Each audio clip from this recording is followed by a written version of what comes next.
Hi all, നമ്മുടെ 150 ദിവസത്തെ mission കാക്കി ചലഞ്ചിൻ്റെ 11ാമത്തെ ദിവസമാണെന്ന്. അപ്പോൾ നമ്മൾ എടുക്കാൻ പോകുന്നത് സിവിൽ പോലീസ് ഓഫീസറിൻ്റെയും അതുപോലെ തന്നെ വുമൺ സിവിൽ പോലീസ് ഓഫീസറിൻ്റെയും സ്പെഷ്യൽ ടോപ്പിക്കായിട്ടുള്ള BNS സെക്ഷൻസ് ആണ്. ഓക്കെ, അപ്പോൾ നമ്മൾ എടുക്കാൻ പോകുന്നത് പബ്ലിക് ട്രയാങ്കുലിറ്റി ആണ്. അപ്പോൾ ഇത് സബ് ഇൻസ്പെക്ടർ എക്സാമിന് വേണ്ടി പ്രിപ്പയർ ചെയ്യുന്ന ആൾക്കാർക്കും ഫോളോ ചെയ്യാവുന്നതാണ്. കാരണം ഇതേ സെക്ഷൻസ് തന്നെ നമുക്ക് എന്ത് ചെയ്യാനുണ്ട്, സബ് ഇൻസ്പെക്ടർ സ്പെഷ്യൽ ടോപ്പിക്കിലും പഠിക്കാനുണ്ട്. അപ്പോൾ നിങ്ങൾ നമ്മുടെ ചാനൽ ആദ്യമായിട്ടാണ് കാണുന്നതെങ്കിൽ മിഷൻ കാക്കി എന്ന് പറഞ്ഞു കഴിഞ്ഞാൽ കേരള PSC നടത്തുന്ന civil police officer, excise officer, fireman, fire woman, അതുപോലെ തന്നെ assistant prison officer, beat forest officer, woman assistant prison officer. അപ്പോൾ ഇതിനെല്ലാത്തിനും വേണ്ടിയിട്ടുള്ള ഒരു കോമൺ കോച്ചിങ് പ്രോഗ്രാമാണ്. അപ്പോൾ ഇത് 150 ദിവസം നീണ്ടു നിൽക്കുന്ന ഫ്രീ കോച്ചിങ് ആണ്. അപ്പോൾ നിങ്ങൾ ഇൻട്രസ്റ്റ് ഉണ്ടെങ്കിൽ ജോയിൻ ചെയ്യാനുള്ള ലിങ്ക് നമ്മൾ കമൻറ്റിൽ ആഡ് ചെയ്തിട്ടുണ്ടാവും. ഈ ക്ലാസ് നിങ്ങൾ കണ്ട ശേഷം നിങ്ങൾക്ക് ക്ലാസ് യൂസ്ഫുൾ ആയിട്ട് തോന്നുന്നുണ്ടെങ്കിൽ വീഡിയോ ഒന്ന് ലൈക്ക് ചെയ്യുക, അതുപോലെ തന്നെ ചാനൽ ഒന്ന് സബ്സ്ക്രൈബ് ചെയ്ത് സപ്പോർട്ടും കൂടെ തന്നെയാണ്. അപ്പോൾ നമുക്ക് ക്ലാസ്സിലോട്ട് പോകാം. നമ്മുടെ ഇന്നത്തെ ടോപ്പിക്ക് പബ്ലിക് ട്രയാങ്കുലിറ്റി ആണ്. അതായത് പൊതുസമാധാനത്തിന് ഹാനി ഉണ്ടാക്കുന്ന ഒഫൻസുകളെ പറ്റിയാണ് നമ്മൾ എന്ത് ചെയ്യാൻ പോകുന്നത്, ഇന്നത്തെ ക്ലാസ്സിൽ ഡിസ്കസ് ചെയ്യാൻ പോകുന്നത്. അപ്പോൾ ഇന്ന് നമ്മൾ നോക്കാൻ പോകുന്നത് പബ്ലിക് ട്രയാങ്കുലിറ്റിക്ക് എതിരായിട്ട് വരുന്ന ഒഫൻസുകളെ പറ്റിയാണ്. അപ്പോൾ നമുക്ക് ഏകദേശം ഒരു 6ഓളം സെക്ഷനുകൾ പഠിക്കാനുണ്ട്. അതിൽ തന്നെ ഒരുപാട് സബ് സെക്ഷനുകൾ നമുക്ക് പഠിക്കാനായിട്ടുണ്ട്. പബ്ലിക് ട്രയാങ്കുലിറ്റി എന്ന് പറഞ്ഞ് മീൻ ചെയ്യുന്നത് പൊതുസമാധാനം അല്ലെങ്കിൽ ഒരു പീസ് ഓഫ് സ്റ്റേറ്റിനെയാണ് നമ്മൾ പബ്ലിക് ട്രയാങ്കുലിറ്റി എന്ന് ഉദ്ദേശിക്കുന്നത്. അപ്പോൾ അതിനെതിരായിട്ട് നടക്കുന്ന ഒഫൻസുകൾ, അപ്പം ആ ഒരു ഒഫൻസുകൾ പറ്റിയുള്ള സെക്ഷൻസാണ് നമ്മൾ ഈ ക്ലാസ്സിൽ നോക്കാനായിട്ട് പോകുന്നത്. ആദ്യം നമ്മൾ നോക്കാൻ പോകുന്നത് സെക്ഷൻ 189 ആണ്. അപ്പം സെക്ഷൻ 189 പറയുന്നത് നിയമവിരുദ്ധമായിട്ട് കൂട്ടം കൂടുന്നതിനെ പറ്റിയാണ്. അപ്പോൾ ഇവിടെ തന്നെ നമുക്ക് ഏകദേശം ഒരു 9ഓളം സബ് സെക്ഷനുകൾ പഠിക്കാനായിട്ടുണ്ട്. അപ്പോൾ നമുക്ക് ആദ്യം തന്നെ നോക്കാനുള്ളത് സെക്ഷൻ 189 ക്ലോസ് 1. സെക്ഷൻ 189 ക്ലോസ് 1 പ്രകാരം കുറച്ച് കണ്ടീഷൻസ് ഇവിടെ പറയുന്നുണ്ട്. അപ്പം ഈ ഒരു കാര്യങ്ങൾക്ക് വേണ്ടിയിട്ട് 5ഓ അതിലധികമോ ആൾക്കാർ ഒത്തുചേർന്ന് കഴിഞ്ഞാൽ അതിനെ നിയമവിരുദ്ധമായിട്ടുള്ള കൂട്ടായ്മ എന്നാണ് പറയുന്നത്. അപ്പോൾ ഇവിടെ പറഞ്ഞിരിക്കുന്ന 5 കണ്ടീഷൻസ് എന്തൊക്കെയാണെന്ന് നമുക്ക് ആദ്യം നോക്കാം. അതിലാദ്യം പറയുന്ന കണ്ടീഷൻ എന്ന് പറഞ്ഞു കഴിഞ്ഞാൽ ബലപ്രയോഗത്തിലൂടെയോ ഭീഷണിയിലൂടെയോ സർക്കാരിനെയോ അല്ലെങ്കിൽ പൊതുപ്രവർത്തകരെയോ അവരുടെ നിയമപരമായ ജോലി ചെയ്യുന്നതിൽ നിന്ന് തടയുക. ഓക്കെ, അപ്പോൾ ഫസ്റ്റ് കണ്ടീഷൻ പറയുന്നതെന്ന് പറഞ്ഞു കഴിഞ്ഞാൽ ഇപ്പം ഏതെങ്കിലും ഒരു കൂട്ടം ആൾക്കാർ, അവിടെ മിനിമം 5 പേരുണ്ടായിരിക്കണം, അവരെന്ത് ചെയ്യുവാണ്, ഏതെങ്കിലും ഒരു പൊതുപ്രവർത്തകൻ്റെയോ അല്ലെങ്കിൽ സർക്കാർ ഉദ്യോഗസ്ഥരുടെയോ ജോലി തടസ്സപ്പെടുത്തി കഴിഞ്ഞാൽ അത് ഈ ഒരു സെക്ഷൻ പ്രകാരം എന്തായി മാറും, നിയമവിരുദ്ധമായിട്ടുള്ള കൂട്ടായ്മയായിട്ട് മാറും. ഉദാഹരണമായിട്ട് പറഞ്ഞു കഴിഞ്ഞാൽ നമ്മുടെ സമരമൊക്കെ നടക്കുന്ന സമയത്ത് നിങ്ങൾ കണ്ടിട്ടുണ്ടാവും, സർക്കാർ ഓഫീസുകളിലോട്ടൊക്കെ ആൾക്കാർ കയറി ചെന്നിട്ട് അവരെ ഡ്യൂട്ടി തടസ്സപ്പെടുത്തുക അല്ലേ. അപ്പോൾ അവരെന്താണ്, സർക്കാരിൻ്റെ ഒഫീഷ്യൽ നിർദ്ദേശം പ്രകാരം അവിടെ ജോലി ചെയ്യുന്ന ആൾക്കാരാണ് അല്ലേ. അപ്പോൾ അവരെ ഡ്യൂട്ടി തടസ്സപ്പെടുത്തി കഴിഞ്ഞാൽ സെക്ഷൻ 189 ക്ലോസ് 1 പ്രകാരം ആ ചെന്നിട്ടുള്ള ആൾക്കാർ എന്തായി മാറും, കുറ്റം ചെയ്തതായിട്ട് മാറും. ഇനി രണ്ടാമത്തെ കണ്ടീഷൻ എന്താണെന്ന് നോക്കിക്കേ, ഏതെങ്കിലും നിയമമോ നിയമപരമായ നടപടികളോ നടപ്പാക്കുന്നത് എതിർക്കുക. ഓക്കെ, ഉദാഹരണമായിട്ട് ഇപ്പോൾ നിങ്ങൾ കണ്ടിട്ടുണ്ടാകും, ജപ്തിയൊക്കെ ചെയ്യാൻ പോകുമ്പോൾ അവരെ ആ ഒരു ഡ്യൂട്ടി തടസ്സപ്പെടുത്തുക അല്ലേ. അപ്പോൾ അവരും എന്താണ്, നിയമപരമായിട്ട് ഡ്യൂട്ടി നടപ്പാക്കാൻ എത്തിയിട്ടുള്ള ഉദ്യോഗസ്ഥരാണ് അല്ലേ. അപ്പോൾ അവരെ ഡ്യൂട്ടി തടസ്സപ്പെടുത്തി കഴിഞ്ഞാൽ എന്താണ്, 189 ക്ലോസ് 1 ക്ലോസ് Bയിൽ എന്തായി മാറും, കുറ്റകരമായിട്ട് മാറും. ഇനി മൂന്നാമത് പറയുന്ന കണ്ടീഷൻ എന്താണെന്ന് വെച്ച് കഴിഞ്ഞാൽ അതിക്രമിച്ച് കയറുകയോ അല്ലെങ്കിൽ നാശനഷ്ടങ്ങളോ മറ്റെന്തെങ്കിലും കുറ്റകൃത്യങ്ങളോ ഒക്കെ ചെയ്തു കഴിഞ്ഞാൽ. ഓക്കെ, ഇതെല്ലാ കണ്ടീഷനിലും ഓർത്തോണം. ആ ചെയ്യുന്ന ആൾക്കാർ മിനിമം എത്ര പേരുണ്ടാവണം, 5ഓ 5ൽ കൂടുതലോ ആൾക്കാർ ഉണ്ടായിരിക്കണം. അല്ലാണ്ട് ഒറ്റയ്ക്ക് ചെയ്യുന്ന കാര്യമല്ല പറയുന്നത്. അടുത്തായിട്ട് പറയുന്ന കണ്ടീഷൻ എന്ന് വെച്ച് കഴിഞ്ഞാൽ കയ്യേറ്റത്തിലൂടെയോ അല്ലെങ്കിൽ ബലപ്രയോഗത്തിലൂടെയോ മറ്റൊരാളുടെ സ്വത്തവകാശങ്ങളോ പിടിച്ചെടുക്കുക. ഓക്കെ, അപ്പം ഇവിടെയും മിനിമം എത്ര പേരുണ്ടാവണം, 5 പേരുണ്ടാവണം എന്നുള്ള കാര്യം മനസ്സിൽ വെച്ചേക്കുക. ഓക്കെ, അപ്പം ഈ ഒരു കണ്ടീഷനിൽ എന്തൊക്കെ അവകാശങ്ങളാണ് ലംഘിക്കപ്പെടുന്നതെന്ന് നോക്കിക്കേ. ഒന്ന്, വഴി അവകാശം എന്ന് പറഞ്ഞു കഴിഞ്ഞാൽ ഒരാളുടെ വഴി നടക്കാനുള്ള അവകാശം ലംഘിച്ചു കഴിഞ്ഞാൽ. അതുപോലെ തന്നെ ജല ഉപയോഗാവകാശം എന്ന് പറഞ്ഞു കഴിഞ്ഞാൽ ഒരാൾ ഉപയോഗിച്ചുകൊണ്ടിരിക്കുന്ന കുളമോ കിണറോ ഉപയോഗിക്കാൻ പറ്റില്ല എന്ന് പറഞ്ഞിട്ട് എന്ത് ചെയ്യുക, ബലപ്രയോഗമോ അല്ലെങ്കിൽ കയ്യേറ്റമോ ചെയ്യുക. അതുപോലെ തന്നെ ഒരു റൈറ്റ്സ് ആണ് ഇൻകോപ്രിയൽ റൈറ്റ്സ് എന്ന് പറയുന്നത്. എന്ന് വെച്ചാൽ ഒന്നുമില്ല, നമുക്ക് കാണാനോ സ്പർശിക്കാനോ പറ്റാത്ത ഇൻടാഞ്ചിബിൾ റൈറ്റ്സിനെയാണ് എന്തെന്ന് പറയുന്നത്, ഇൻകോപ്രിയൽ റൈറ്റ്സ് എന്ന് പറയുന്നത്. ഉദാഹരണത്തിന് കോപ്പി റൈറ്റ്, അതുപോലെ തന്നെ ട്രേഡ് മാർക്ക്, ഗുഡ് വില്ല്, ഇതൊക്കെ എന്തിന് എക്സാമ്പിളാണ്, ഇൻകോപ്രിയൽ റൈറ്റ്സിന് എക്സാമ്പിൾസ് ആണ്. അപ്പം ഇതൊക്കെ ബലപ്രയോഗത്തിലൂടെയോ അല്ലെങ്കിൽ കയ്യേറ്റത്തിലൂടെയോ എന്ത് ചെയ്യുക, ലംഘിച്ചു കഴിഞ്ഞാൽ അതെന്താണ്, നിയമവിരുദ്ധമായിട്ടുള്ള ഒത്തുചേരലായിട്ട് കണക്കാക്കപ്പെടും. ഓക്കെ, അപ്പോൾ ഇവിടെ എപ്പോഴും ഓർത്തോണം, ഇത് ഒറ്റക്കൊരാൾ ചെയ്യുന്ന കാര്യമല്ല പറയുന്നത്, മിനിമം 5ഓ അതിൽ കൂടുതലോ ആൾക്കാർ ചെയ്യുന്ന കണ്ടീഷൻസാണ് ഈ സെഷനിൽ പറയുന്നത്. അടുത്തത് ലാസ്റ്റ് കണ്ടീഷൻ എന്ന് പറഞ്ഞു കഴിഞ്ഞാൽ ഒരാൾ നിയമപരമായി ചെയ്യാൻ ബാധ്യതയില്ലാത്തൊരു കാര്യം ചെയ്യാൻ വേണ്ടിയിട്ട് അയാളെ നിർബന്ധിക്കുക അല്ലെങ്കിൽ ക്രിമിനൽ ഫോഴ്സ് ഉപയോഗിക്കുക. കൂടാതെ ഒരാൾ നിയമപരമായിട്ട് ചെയ്യാൻ ബാധ്യതയുള്ളൊരു കാര്യം അത് ചെയ്യാതിരിക്കാൻ വേണ്ടിയിട്ട് അയാളെ ഭീഷണിപ്പെടുത്തുകയോ അല്ലെങ്കിൽ ക്രിമിനൽ ഫോഴ്സ് ഉപയോഗിക്കുകയോ ചെയ്തു കഴിഞ്ഞാലും അതും ഈ സെക്ഷൻ പ്രകാരം എന്താണ്, കുറ്റകരമായിട്ട് മാറുന്നതാണ്. ഉദാഹരണത്തിന് ഒരു വില്ലേജ് ഓഫീസിൽ ചെന്നിട്ട് അവിടുത്തെ വില്ലേജ് ഓഫീസറെ കൊണ്ട് എന്ത് ചെയ്യുവാണ്, നമ്മൾ നിർബന്ധിച്ചിട്ട് ഒരു ഡോക്യുമെൻറ്റ്സ് തയ്യാറാക്കിക്കുകയാണ്.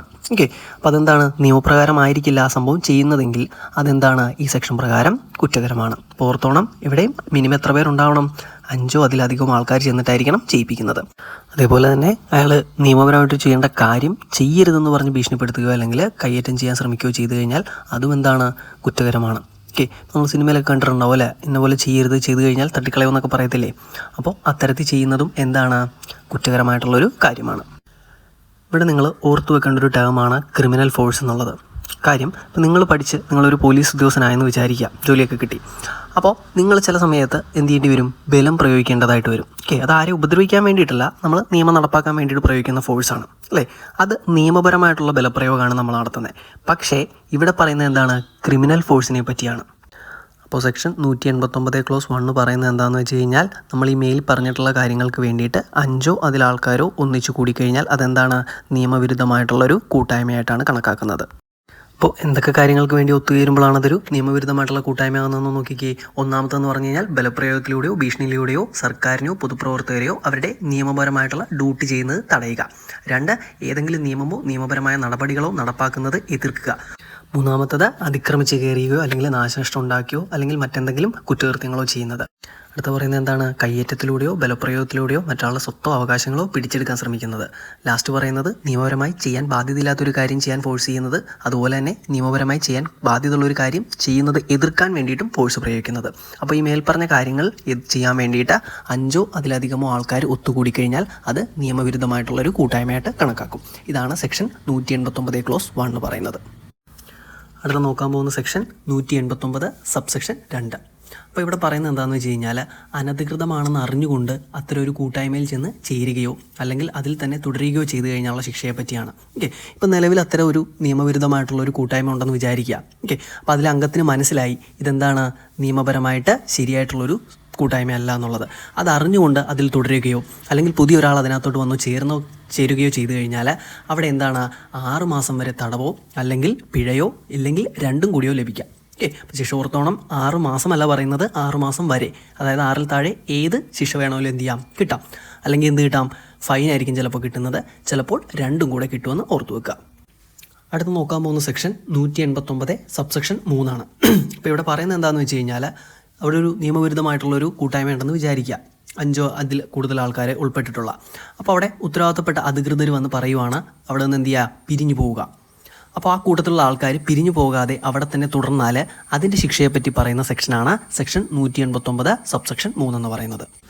അപ്പോൾ ഇതുപ്രകാരം കുറ്റം ചെയ്യുന്നവർക്ക് 2 വർഷം വരെ തടവോ പിഴയോ അല്ലെങ്കിൽ രണ്ടും കൂടിയോ ശിക്ഷ ലഭിക്കാം. ഓക്കെ, അപ്പോൾ ഈ 2 വർഷം വരെ എന്ന് പറയുമ്പോൾ ഓർത്ത് വെച്ചേക്കുക, 2 വർഷമല്ല, ആ 2 വർഷത്തിൽ താഴെ ഏത് ശിക്ഷ വേണമെങ്കിലും എന്ത് ചെയ്യാം, ലഭിക്കാം. പരമാവധി 2 വർഷം വരെ ഈ ഒരു വകുപ്പ് അനുസരിച്ച് ശിക്ഷിക്കാൻ പറ്റുള്ളൂ.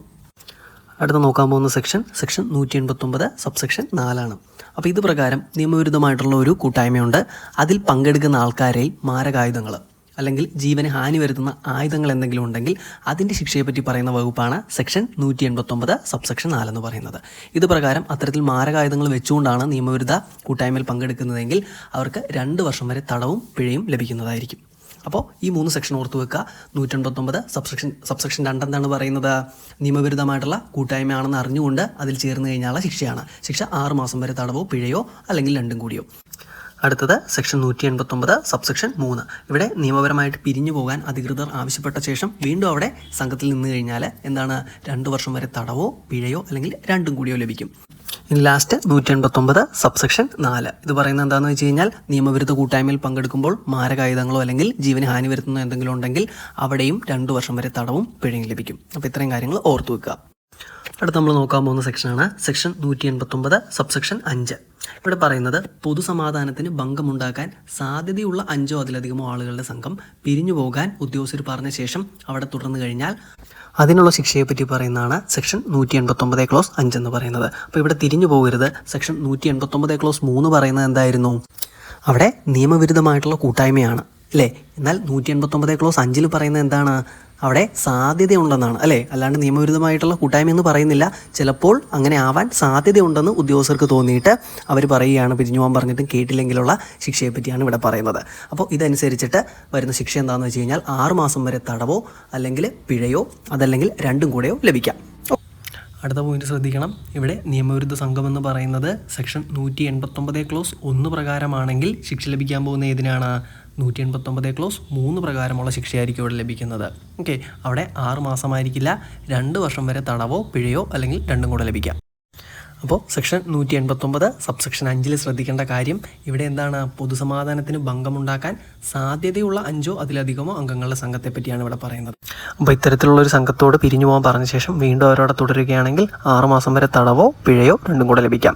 ഇനി അവർ ശരിക്കും അത്തരത്തിലുള്ളൊരു സംഘമാണെങ്കിൽ അവിടെ എന്താണ്? 189 സബ്സെക്ഷൻ 3 പ്രകാരം 2 വർഷം വരെ തടവ് ലഭിക്കാമെന്ന് ഓർത്തു വെക്കുക. അപ്പോൾ രണ്ടും തമ്മിൽ മാറിപ്പോരുത്.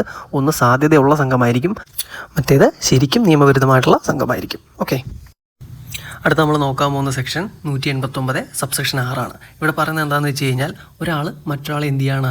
നിയമിക്കുകയോ അല്ലെങ്കിൽ പ്രേരിപ്പിക്കുകയോ ചെയ്യുകയാണ്. എന്തിനു വേണ്ടിയിട്ട്? ഒരു നിയമവിരുദ്ധ സംഘത്തിൽ ചേരാൻ വേണ്ടിയിട്ട്. അങ്ങനെ ചെയ്തു കഴിഞ്ഞാൽ ആ പ്രേരിപ്പിച്ച ആൾ ആ സംഘത്തിൽ ചേർന്നതായിട്ട് കണക്കാക്കപ്പെടും. അതുപോലെ തന്നെ ആ സംഘത്തിൽ ചേർന്ന ആൾ എന്തെങ്കിലും ഒരു കുറ്റം ചെയ്തു എന്ന് വിചാരിക്കുക. ഓക്കെ, നിയമവിരുദ്ധമായ സംഘത്തിൻ്റെ ഭാഗമായിട്ട് ഒരു കുറ്റം ചെയ്തെങ്കിൽ ആ പ്രേരിപ്പിച്ച ആൾ ആ കുറ്റം ചെയ്തതായിട്ട് കണക്കാക്കപ്പെടും. ഉദാഹരണത്തിന് എ എന്ന് പറയുന്ന ആൾ ബി എന്ന് പറയുന്ന വ്യക്തിയെ മൂപ്പിച്ചിട്ട് എന്ത് ചെയ്തു? ഒരു നിയമവിരുദ്ധ സംഘത്തിൽ കൊണ്ട് ചേർത്തു. എന്നിട്ട് എ നൈസായിട്ട് മുങ്ങി. ഓക്കെ, അപ്പോൾ ബി ആണ് അവിടെ എന്ത് ചെയ്തിരിക്കുന്നത്? നിയമവിരുദ്ധ സംഘത്തിൽ ചേർന്നിരിക്കുന്നത്. പക്ഷേ അവിടെ പ്രേരിപ്പിച്ച എയും എന്തായി? സംഘത്തിൽ ചേർന്ന പോലെ തന്നെ കണക്കാക്കപ്പെടും. ഇനി ബി ആ നിയമവിരുദ്ധ സംഘത്തിൻ്റെ ഭാഗമായിട്ട് ചേർന്നിട്ട് ഒരു ക്രൈം ചെയ്തു, ഒരു പൊതുമുതൽ നശിപ്പിച്ചു. എന്നിട്ട് എ അവിടെ മുങ്ങിയെങ്കിൽ പോലും അത് എ നശിപ്പിച്ചതായിട്ട് എന്ത് ചെയ്യും? കണക്കാക്കപ്പെടും. അതാണ് സെക്ഷൻ 189 സബ്സെക്ഷൻ 6 പറയുന്നത്.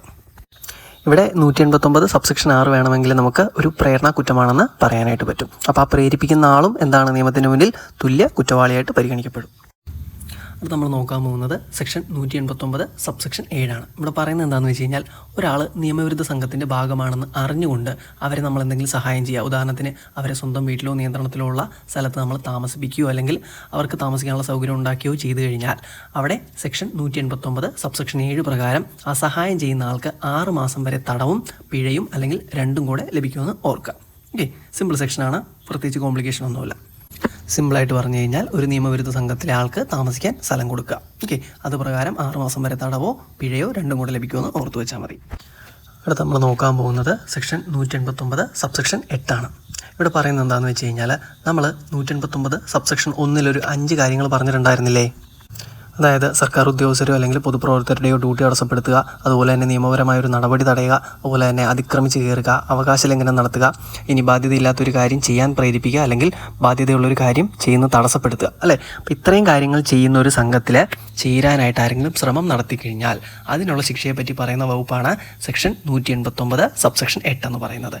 ഇത് പ്രകാരം 6 മാസം വരെ നീളാവുന്ന തടവ് ശിക്ഷയോ പിഴയോ അല്ലെങ്കിൽ രണ്ടും കൂടെയോ ലഭിക്കാം. അപ്പോൾ സിമ്പിളായിട്ട് പറഞ്ഞാൽ ഒന്നുമില്ല, ഒരു നിയമവിരുദ്ധ സംഘത്തിൽ ചേരാനായിട്ട് ആരെങ്കിലും ശ്രമം നടത്തിക്കഴിഞ്ഞാൽ അല്ലെങ്കിൽ അതിന് വേണ്ടിയിട്ട് ആരെങ്കിലും ഒരു അറ്റംപ്റ്റ് നടത്തിക്കഴിഞ്ഞാൽ അതിനുള്ള ശിക്ഷയെപ്പറ്റി പറയുന്ന വകുപ്പാണ് സെക്ഷൻ 189 സബ്സെക്ഷൻ 8 എന്ന് പറയുന്നത്. ശിക്ഷ ഓർത്തു വെച്ചേക്കുക, 6 മാസം വരെ തടവോ അല്ലെങ്കിൽ പിഴയോ ഇനി രണ്ടും കൂടെയോ ലഭിക്കാം.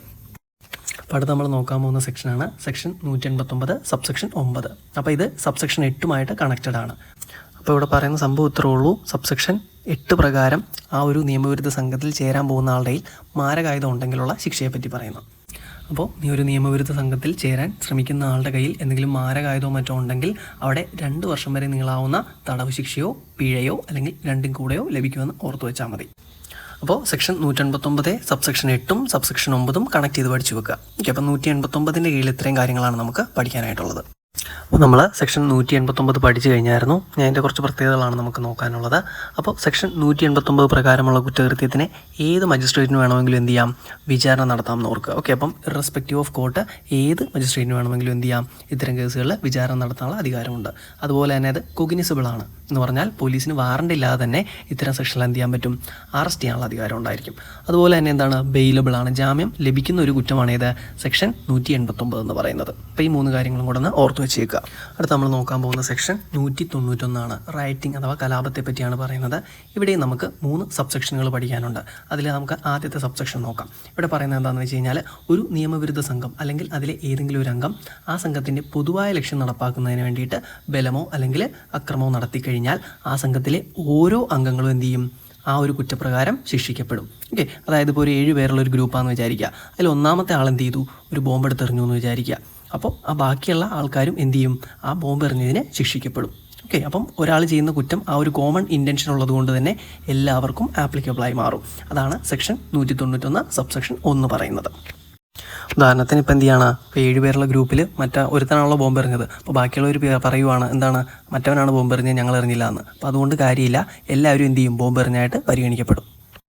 അടുത്ത സെക്ഷൻ 191 സബ്സെക്ഷൻ 2. ഇത് പറയുന്നത് എന്താണെന്ന് വെച്ച് കഴിഞ്ഞാൽ കലാപക്കുറ്റത്തിനുള്ള ശിക്ഷയെ പറ്റിയാണ്. ഓക്കെ, അപ്പോൾ ഇത് പ്രകാരം എന്താണ്, കലാപക്കുറ്റത്തിൽ ഏർപ്പെടുന്ന ഒരു വ്യക്തിക്ക് 2 വർഷം വരെ തടവോ പിഴയോ അല്ലെങ്കിൽ രണ്ടും കൂടെയോ ലഭിക്കാമെന്ന് ഓർത്ത് വെക്കുക. അടുത്ത് നമ്മൾ നോക്കാൻ പോകുന്നത് സെക്ഷൻ 191 സബ്സെക്ഷൻ 3. അപ്പോൾ ഇത് പ്രകാരം ഒരാൾ കലാപക്കുറ്റത്തിൽ ഏർപ്പെടുമ്പോൾ മാരകായുധങ്ങളുണ്ടെങ്കിലുള്ള കണ്ടീഷനാണ്. അപ്പോൾ മാരകായുധങ്ങളുമായിട്ട് കലാപക്കുറ്റത്തിൽ ഏർപ്പെടുന്ന ഒരാൾക്ക് 5 വർഷം വരെ തടവോ അല്ലെങ്കിൽ പിഴയോ അല്ലെങ്കിൽ രണ്ടും കൂടെയോ ലഭിക്കാമെന്ന് ഓർത്ത് വെക്കുക. അപ്പോൾ 191 കീഴിൽ നമുക്ക് 3 സബ്സെക്ഷനുകളാണുള്ളത്. ഒന്നാമത് പറയുന്നതെന്ന് പറഞ്ഞു കഴിഞ്ഞാൽ, ഇപ്പോൾ എത്ര പേരുള്ള ഗ്രൂപ്പായാലും അതിലൊരാൾ ചെയ്യുന്ന കാര്യം ബാക്കിയുള്ളവർക്കും ആപ്ലിക്കബിൾ ആണ്. ഇനി രണ്ടാമത് പറയുന്നത് അതിൻ്റെ ശിക്ഷയെ പറ്റിയാണ്. കലാപക്കുറ്റത്തിൽ ഏർപ്പെടുന്ന ഒരാൾക്ക് 2 വർഷം വരെ തടവോ പിഴയോ രണ്ടും കൂടെയോ ലഭിക്കാം. ഇനി സബ്സെക്ഷൻ 3 പറയുന്നത് മാരകായുധമായിട്ട് കലാപത്തിൽ ഏർപ്പെട്ടാലുള്ള ശിക്ഷയെ പറ്റിയാണ്. അപ്പം മാരകായുധമായിട്ടാണ് ഒരാൾ കലാപക്കുറ്റത്തിൽ ഏർപ്പെടുന്നതെങ്കിൽ 5 വർഷം വരെ തടവോ പിഴയോ രണ്ടും കൂടെ ലഭിക്കാമെന്ന് ഓർത്തു വെക്കുക.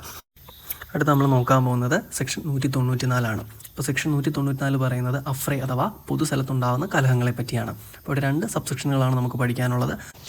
അപ്പം സെക്ഷൻ 194 സബ്സെക്ഷൻ 1 പറയുന്നത് എന്താണെന്ന് വെച്ച് കഴിഞ്ഞാൽ, 2 അതിലധികമോ ആൾക്കാർ ഒരു പൊതു സ്ഥലത്ത് വെച്ചിട്ട് അടിപിടി കൂടുന്നതിനെ പറ്റിയാണ്. അപ്പോൾ നിങ്ങൾ ക്രോണിക് ബാച്ചിലർ സിനിമ കണ്ടിട്ടുണ്ട്, ആ സീന് നിങ്ങളൊന്ന് ഓർത്താൽ മതി. ഓക്കെ, അപ്പോൾ അവിടെ 2 കൂടുതൽ ആൾക്കാരുണ്ട് അല്ലേ. അപ്പോൾ നമ്പർ ഓർത്ത് വെച്ചേക്കണം, മിനിമം 2 പേരുണ്ടാവണം. ഓക്കെ, അപ്പോൾ ആ 2 കൂടുതൽ ആൾക്കാർ ഒരു പൊതു സ്ഥലത്ത് കിടന്ന് എന്ത് ചെയ്യുന്നു, അടിപിടി ഉണ്ടാക്കുന്നു. അപ്പോൾ ഇതിനെപ്പറ്റി പറയുന്ന സെക്ഷനാണ് സെക്ഷൻ 194 ക്ലോസ് 1 എന്ന് പറയുന്നത്. ഇനി സെക്ഷൻ 194 സബ്സെക്ഷൻ 2 പറയുന്നത് എന്താണെന്ന് വെച്ച് കഴിഞ്ഞാൽ, ഇതിനുള്ള ശിക്ഷയാണ്. അപ്പോൾ പൊതു സ്ഥലത്ത് കടന്ന് അടിപിടി കൂടിക്കഴിഞ്ഞാൽ 1 മാസം വരെ തടവോ 1000 രൂപ വരെ പിഴയോ അല്ലെങ്കിൽ രണ്ടും കൂടെ ലഭിക്കാമെന്ന് ഓർത്തു വെക്കുക. അപ്പം ശിക്ഷ മറന്നു പോരുത്, 1 മാസം വരെ തടവോ 1000 രൂപ വരെ പിഴയോ അല്ലെങ്കിൽ രണ്ടും.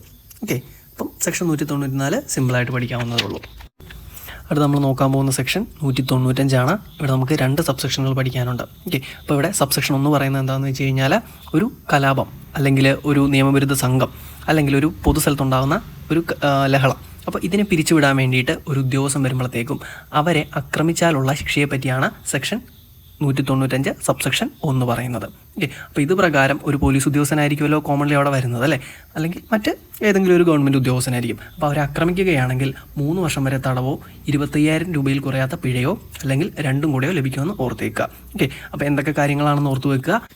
ഒന്ന്, ഒരു നിയമവിരുദ്ധ സംഘത്തെയോ അല്ലെങ്കിൽ ഒരു കലാപത്തെയോ അല്ലെങ്കിൽ ഒരു പൊതു സ്ഥലത്തുണ്ടാകുന്ന ലഹളയോ നിയന്ത്രിക്കാൻ വരുന്ന ഒരു ഉദ്യോഗസ്ഥനെ ആക്രമിച്ചാൽ 3 വർഷം വരെ തടവോ 25,000 രൂപയിൽ കുറയാത്ത പിഴയോ എന്നാണ് പറയുന്നത്. അതായത് മിനിമം 25,000 കിട്ടാം, മാക്സിമം എത്ര വരെ ആകാം. ഓക്കെ, ഓർത്ത് വെച്ചേക്കുക, അല്ലെങ്കിൽ രണ്ടും കൂടെ ലഭിക്കും.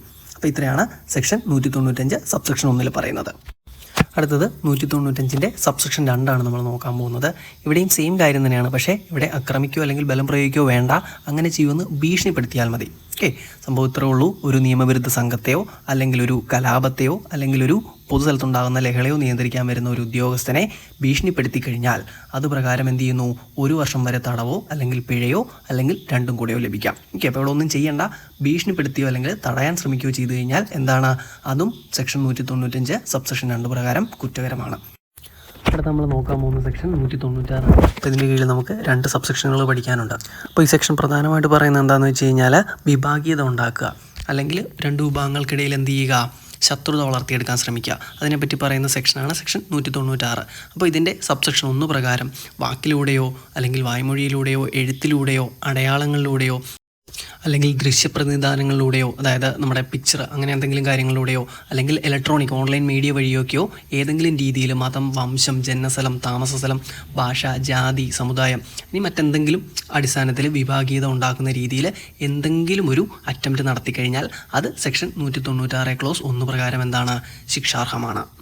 അപ്പോൾ സെക്ഷൻ കോംപ്ലിക്കേറ്റഡ് ആക്കേണ്ട, സിമ്പിളാണ്. അതായത് നമ്മുടെ രാജ്യത്തെ സംബന്ധിച്ചെന്ന് വെച്ച് കഴിഞ്ഞാൽ പല ജാതിയിൽപ്പെട്ട, പല മതത്തിൽപ്പെട്ട, പല വിഭാഗത്തിൽപ്പെട്ട ആൾക്കാർ എന്ത് ചെയ്യുന്ന ഒരുമിച്ച് ജീവിക്കുന്ന ഒരു സ്ഥലമാണ് ഇന്ത്യ, അല്ലേ? അപ്പോൾ അത്തരത്തിലുള്ളൊരു സ്ഥലത്ത് ആരെങ്കിലും എന്ത് ചെയ്യുന്നു, രണ്ട് വിഭാഗങ്ങളെ തമ്മിലടിപ്പിക്കാൻ ശ്രമിച്ചു കഴിഞ്ഞാൽ അപ്പോൾ ആ ഒരു കുറ്റത്തെപ്പറ്റി പറയുന്നതാണ് സെക്ഷൻ 196. ക്ലിയർ ആയില്ലേ? അപ്പോൾ ഏതൊക്കെ രീതിയിൽ അത്തരത്തിലുള്ള അറ്റംപ്റ്റ് നടത്താമെന്ന് ചോദിച്ചു കഴിഞ്ഞാൽ വാക്കിലൂടെയോ, എഴുത്തിലൂടെയോ, അതുപോലെ ചിത്രരചനയിലൂടെയോ, ഇനി ഓൺലൈൻ മീഡിയം വഴിയോ, ഇനി മറ്റെന്തെങ്കിലും മീഡിയം ഉണ്ടെങ്കിൽ അതും, അല്ലേ? അപ്പോൾ ഏത് രീതിയിൽ അത്തരത്തിലുള്ളൊരു അറ്റംപ്റ്റ് നടത്തിയാലും അതെന്താണ്, ഈ വകുപ്പ് പ്രകാരം കുറ്റകരമാണ്. അപ്പോൾ ഇത് മാത്രമല്ല, 1-2 കാര്യങ്ങളും കൂടെ ഈ സെക്ഷനിൽ നമുക്ക് പഠിക്കാനുണ്ട്. അപ്പോൾ നമുക്ക് നോക്കാം. അപ്പോൾ രണ്ടാമത്തെ പോയിന്റ് പറയുന്നത് എന്താണെന്ന് നോക്കിക്കേ. വിവിധ മത, വംശ, ഭാഷ, പ്രാദേശിക വിഭാഗങ്ങൾ, ജാതികൾ അല്ലെങ്കിൽ സമുദായങ്ങൾ തമ്മിലുള്ള സൗഹാർദ്ദം നിലനിർത്തുന്നതിന് ഹാനികരമായിട്ടുള്ള ഏതെങ്കിലും പ്രവൃത്തി ചെയ്യുകയും അത് പൊതുശാന്തിയെ ബാധിക്കുകയോ ബാധിക്കാൻ സാധ്യതയുണ്ടാകുകയോ ചെയ്താൽ പോലും അതെന്താണ്, ഈ വകുപ്പ് പ്രകാരം കുറ്റകരമാണ്. ഇനി മൂന്നാമത്തെ കണ്ടീഷൻ എന്താ പറയുന്നത്, ആ പങ്കെടുക്കുന്നവർ ക്രിമിനൽ ബലമോ അക്രമമോ പ്രയോഗിക്കുകയോ അതിനായി പരിശീലനം നേടുകയോ ചെയ്യണമെന്ന ഉദ്ദേശത്തോടെ അങ്ങനെ ചെയ്യാൻ സാധ്യതയുണ്ടെന്ന് അറിഞ്ഞുകൊണ്ട് ഏതെങ്കിലും പ്രസ്ഥാനം, പരിശീലനം അല്ലെങ്കിൽ ഡ്രിൽ എന്തെങ്കിലും സംഘടിപ്പിച്ചു കഴിഞ്ഞാൽ ആ ഒരു പ്രസ്ഥാനവും ഈ ഒരു വകുപ്പ് പ്രകാരം എന്തായി മാറി, കുറ്റക്കാരായി മാറി. അപ്പോൾ ഇവിടെ പറയുന്ന കാര്യം ഇത്രയേ ഉള്ളൂ. രണ്ട് വിഭാഗങ്ങൾക്കിടയിലുള്ള ഒരു സൗഹൃദം നശിപ്പിക്കാൻ ശ്രമിച്ചു കഴിഞ്ഞാൽ അത് കുറ്റകരമാണ്. അതുപോലെ തന്നെ ആ അത്തരത്തിലുള്ള ഒരു ലഹളയിൽ പങ്കെടുക്കുന്ന ആൾക്കാർക്ക് വേണ്ടിയിട്ട് എന്തെങ്കിലും പരിശീലനമോ അല്ലെങ്കിൽ ഡ്രില്ലോ സംഘടിപ്പിക്കുന്ന പ്രസ്ഥാനവും എന്തായി മാറി, കുറ്റക്കാരായിട്ട് മാറി. ഓക്കെ, ഇനി ഇതിനുള്ള ശിക്ഷ എന്താണെന്ന് നമുക്ക് നോക്കാം. അപ്പോൾ സെക്ഷൻ 196 പ്രകാരം കുറ്റം ചെയ്യുന്നവർക്ക് 3 വർഷം വരെ തടവോ അല്ലെങ്കിൽ പിഴയോ അല്ലെങ്കിൽ രണ്ടും കൂടെ ലഭിക്കാമെന്ന് ഓർത്തു വച്ചേക്കുക. അപ്പോൾ നമ്മുടെ ഇന്നത്തെ ക്ലാസ്സിലെ ലാസ്റ്റ് സെക്ഷനിലോട്ട് പോവാണ്, സെക്ഷൻ 197. അപ്പോൾ സെക്ഷൻ 197 പറയുന്നത് എന്താണെന്ന് വെച്ച് കഴിഞ്ഞാൽ നമ്മുടെ ദേശീയോദ്ഗ്രഥത്തിന് ഹാനികരമായിട്ടുള്ള എന്തെങ്കിലും ആരോപണങ്ങളോ അല്ലെങ്കിൽ ഹേറ്റ് സ്പീച്ച് പ്രസ്താവനകളൊക്കെ നടത്തുന്നതിനെ പറ്റിയാണ് സെക്ഷൻ 197 പറയുന്നത്. അപ്പോൾ സെക്ഷൻ 197 2 സബ്സെക്ഷനുകൾ പഠിക്കാനുണ്ട്. അത് നമുക്ക് ഒന്നാമത്തെ സബ്സെക്ഷൻ എന്താ പറയുന്നത് നോക്കാം. അപ്പോൾ സെക്ഷൻ 197 സബ്സെക്ഷൻ 1 പ്രകാരം കുറച്ച് ഒഫൻസുകൾ പറയുന്നുണ്ട്. അതെന്തൊക്കെയാണെന്ന് നമുക്ക് നോക്കാം. വാക്കുകളിലൂടെയോ എഴുത്തിലൂടെയോ അല്ലെങ്കിൽ ചിത്രരചനയിലൂടെയോ സോഷ്യൽ മീഡിയ വഴിയോ ഏതെങ്കിലും ഒരു മതം, വംശം, ഭാഷ, പ്രാദേശിക വിഭാഗം അല്ലെങ്കിൽ ജാതി അല്ലെങ്കിൽ മറ്റേതെങ്കിലും സമുദായത്തിൽപ്പെട്ട ആൾക്കാർ, ആ വിഭാഗത്തിലെ ആൾക്കാർക്ക് ഇന്ത്യൻ ഭരണഘടനയോട് വിശ്വാസവും കൂറും പുലർത്താൻ കഴിയില്ലെന്ന് പറയുന്നത്, അല്ലെങ്കിൽ ഇന്ത്യയുടെ അഖണ്ഡതയും അതുപോലെ തന്നെ പരമാധികാരം, അപ്പം ഇങ്ങനെയുള്ള ആശയങ്ങളോട് യാതൊരു കൂറുമില്ല എന്ന് പറഞ്ഞു കഴിഞ്ഞാൽ അത് ഒഫൻസാണ്. ഇനി രണ്ടാമത് പറയുന്ന ഒഫൻസ് എന്താണെന്ന് വെച്ച് കഴിഞ്ഞാൽ ഏതെങ്കിലും ഒരു വിഭാഗത്തിൽപ്പെട്ട ആളായതുകൊണ്ട് ആ ആൾക്കാർക്ക് ഇന്ത്യൻ പൗരന്മാർക്ക് ലഭിക്കേണ്ട അവകാശങ്ങൾ ലഭിക്കില്ല എന്ന് പറഞ്ഞു കഴിഞ്ഞാൽ അതും ഒരു ഒഫൻസാണെന്ന് ഓർക്കുക. അതുപോലെ തന്നെ ഏതെങ്കിലും ഒരു സമുദായത്തിലോ അല്ലെങ്കിൽ വിഭാഗത്തിൽപ്പെട്ട ആൾക്കാരുടെ ബാധ്യതകളെക്കുറിച്ച്, അല്ലേ, അത്തരത്തിൽ എന്തെങ്കിലും പ്രസ്താവനകളോ വാദമോ ഒക്കെ നടത്തി കഴിഞ്ഞാൽ അതും എന്താണ്, ഒരു ഒഫൻസാണെന്ന് ഓർക്കുക. അതുപോലെ തന്നെ ഇന്ത്യയുടെ പരമാധികാരം, ഐക്യം, അഖണ്ഡത, അപ്പോൾ ഇത്തരത്തിലുള്ള കാര്യങ്ങൾക്ക് എന്തെങ്കിലും അപകടമുണ്ടാക്കുന്ന തെറ്റായ അല്ലെങ്കിൽ തെറ്റിദ്ധരിപ്പിക്കപ്പെടുന്ന എന്തെങ്കിലും പ്രസ്താവനകൾ നടത്തിക്കഴിഞ്ഞാൽ അതും ഒഫൻസാണ്. അപ്പോൾ ഈ പറഞ്ഞ 4 കാര്യങ്ങൾ ചെയ്തു കഴിഞ്ഞാലും 3 വർഷം വരെ തടവോ അല്ലെങ്കിൽ പിഴയോ അല്ലെങ്കിൽ രണ്ടും കൂടി ലഭിക്കാമെന്ന് ഓർക്കുക. ഓക്കെ, സംഭവം ഒന്ന് കൺക്ലൂഡ് ചെയ്ത് പറഞ്ഞുതരാം. സെക്ഷൻ 197 സബ്സെക്ഷൻ 1 പ്രകാരം ഒരു 4 ഒഫൻസുകളെ പറ്റി പറയുന്നുണ്ട്. ഒന്നാമത്തെ കാര്യം എന്ന് പറഞ്ഞു കഴിഞ്ഞാൽ ഏതെങ്കിലും ഒരാൾക്കാർക്ക് ഇന്ത്യയോട് കൂറില്ലെന്ന് പറയുന്നു. രണ്ടാമത്തെ കാര്യം എന്ന് പറഞ്ഞു കഴിഞ്ഞാൽ അവർക്ക് ഇന്ത്യൻ ഭരണഘടനയിൽ ലഭിക്കുന്ന അവകാശങ്ങൾ കൊടുക്കണ്ടെന്ന് പറയുന്നു. മൂന്നാമത്തെ ഒഫൻസ് എന്ന് പറയുന്നത് ഏതെങ്കിലും ഒരു വിഭാഗത്തിൽപ്പെട്ട ആൾക്കാരുടെ കടമകളെ പറ്റിയോ അല്ലെങ്കിൽ അവരെ ഒരു ബാധ്യതകളെ പറ്റിയൊക്കെ പ്രസ്താവനയോ അല്ലെങ്കിൽ വാദമോ ഒക്കെ നടത്തുന്നത്. ഇനി 4ാമത്തെ ഒഫൻസ് എന്ന് പറയുന്നത് ഇന്ത്യയുടെ പരമാധികാരം, ഐക്യം, അഖണ്ഡത. അപ്പോൾ ഈ കാര്യങ്ങളെയൊക്കെ എന്തെങ്കിലും പ്രതികൂലമായിട്ട് ബാധിക്കുന്ന എന്തെങ്കിലും പ്രസ്താവനയോ മറ്റോ നടത്തി കഴിഞ്ഞാൽ അതും ഒഫൻസാണ്. ഇനി ഈ പറഞ്ഞ 4 ഒഫൻസ് ചെയ്താലും എന്താണ്, 3 വർഷം വരെ തടവോ പിഴയോ രണ്ടും കൂടെ ലഭിക്കാമെന്ന് ഓർത്തു വെക്കുക. അപ്പോൾ നമ്മുടെ ഇന്നത്തെ ക്ലാസ്സിലെ ലാസ്റ്റ് സെക്ഷനിലോട്ട് പോവാണ്, സെക്ഷൻ 197 സബ്സെക്ഷൻ 2. അപ്പോൾ ഒന്നുമില്ല, നമ്മൾ നേരത്തെ പറഞ്ഞ സെക്ഷൻ 197 സബ്സെക്ഷൻ 1 കാര്യങ്ങൾ ഏതെങ്കിലും ആരാധനാലയത്തിൽ വെച്ചാണ് ചെയ്യുന്നതെങ്കിൽ അതിൻ്റെ ശിക്ഷയെ പറ്റിയാണ് സെക്ഷൻ 197 സബ്സെക്ഷൻ 2 പറയുന്നത്. ഓക്കെ, അപ്പോൾ ഇത് പ്രകാരം ആരാധനാലയത്തിൽ വെച്ച് മേൽപ്പറഞ്ഞ കുറ്റങ്ങൾ ചെയ്തു കഴിഞ്ഞാൽ 3 വർഷമായിരിക്കില്ല 5 വർഷം വരെ തടവും അതുപോലെ തന്നെ പിഴയും ലഭിക്കാമെന്ന് ഓർത്തു വെച്ചേക്കുക. ഓക്കെ, സിമ്പിൾ സെക്ഷനാണിത്. അപ്പോൾ നമ്മൾ ഇന്നത്തെ ക്ലാസ്സിൽ ഇത്രയും കാര്യങ്ങളാണ് പഠിക്കുന്നത്. ക്ലാസ്സിനെ സംബന്ധിച്ച് എന്തെങ്കിലും ഡൗട്ടോ കാര്യങ്ങളോ ഉണ്ടെങ്കിൽ കമൻറ്റായിട്ട് ചോദിച്ചു കഴിഞ്ഞാൽ അതിനുള്ള റിപ്ലൈ ഇടുന്നതായിരിക്കും. അപ്പോൾ ഇന്നത്തെ ക്ലാസ്സിൻ്റെ നോട്ട് ലഭിക്കുന്നതിനായിട്ട് ചാനൽ സബ്സ്ക്രൈബ് ചെയ്ത ശേഷം നമ്മൾ ടെലിഗ്രാം ഗ്രൂപ്പിൻ്റെ ലിങ്ക് ഇവിടെ കമൻറ്റായിട്ട് പിൻ ചെയ്തിട്ടുണ്ടാവും. അതിൽ ജോയിൻ ചെയ്ത് കഴിഞ്ഞാൽ നമുക്കിതിൻ്റെ PDF നോട്ടും ലഭിക്കുന്നതായിരിക്കും. ഓക്കെ, അപ്പോൾ നമുക്ക് മറ്റൊരു ക്ലാസ്സായിട്ട് അടുത്ത ദിവസം കാണാം.